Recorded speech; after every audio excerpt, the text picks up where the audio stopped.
He didn't have to do much to drum up business, just hung up a poster at the coffee shop in town. He'd walk the dogs in the morning and evening, play with them a little, give them food, water, and something resembling love, and that was it. Besides, Eric liked dogs. They were a lot simpler than human beings. On a walk with Ginger, the day after Griffin's visit, Eric came across Mary in front of a large brown house. She was raking a pile of leaves down to the curbside. Eric lingered there, letting Ginger sniff around, hoping that Mary would notice him. "Hey!"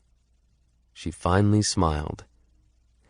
In truth, she seemed more interested in Ginger than in Eric, but he could live with that, happily.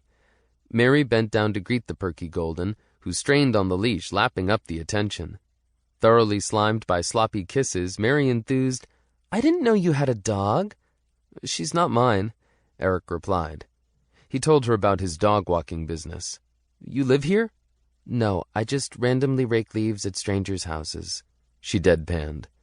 "Oh, dumb question, I guess." She smiled at Eric, then spoke directly to Ginger in a high-pitched trill that Eric figured she reserved exclusively for canines. "You look thirsty. Are you thirsty, with your long tongue hanging out? I'll get you some water. That's right, you wait 1 minute. I'll be right back." Ginger seemed to think this was a great idea. Eric was okay with it, too. While Ginger slurped from a Tupperware bowl, Eric relaxed the leash and sat on the curb alongside Mary. He thought about Griffin, about David Hallenbach, and what had happened yesterday with Rudy's money. Eric wanted to talk about it, but he wasn't sure if he could trust Mary. Was she one of them? So he danced around the subject. "What have you been up to? I haven't seen you hanging out with Griffin and Cody and those guys," he said. Mary intently tore at a maple leaf until only the skeletal veins remained. "I'm trying to stay away from them," she confessed. "Too much weirdness." "Oh?" Mary shrugged, picked up another leaf, and began the shredding process over again.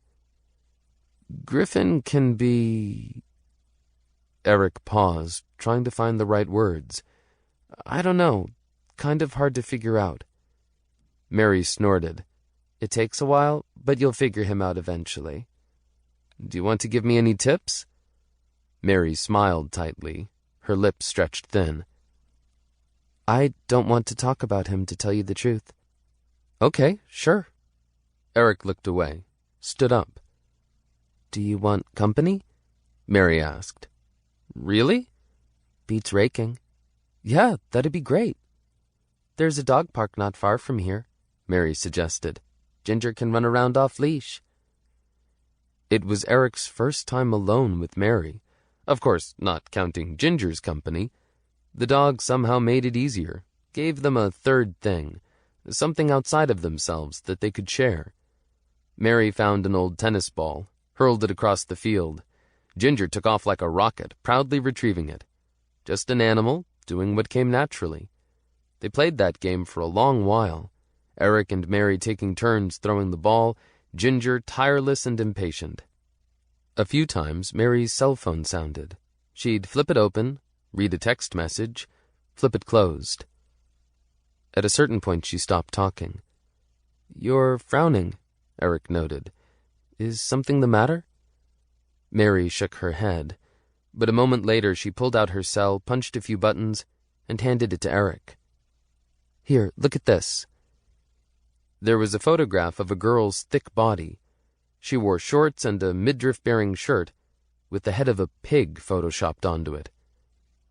"Who's this supposed to be?" Eric asked. "That's Chantel Williams. You know her?" "Sort of. We're in a couple of classes together." "Well, everybody is really mad at her." "Everybody?" "Okay, not everybody," Mary replied, conceding the point. "It's mostly Chrissy and Alexis. They want me to come over because they want to get her back." Eric didn't know Chantel well. She seemed okay. What did she do? "Flirted with the wrong guy, according to Alexis." After a pause, Mary confessed, "I know, you don't have to say anything. It's all so stupid." "What are they going to do?" Ginger dropped the ball at Eric's feet, then plopped to the ground herself, exhausted.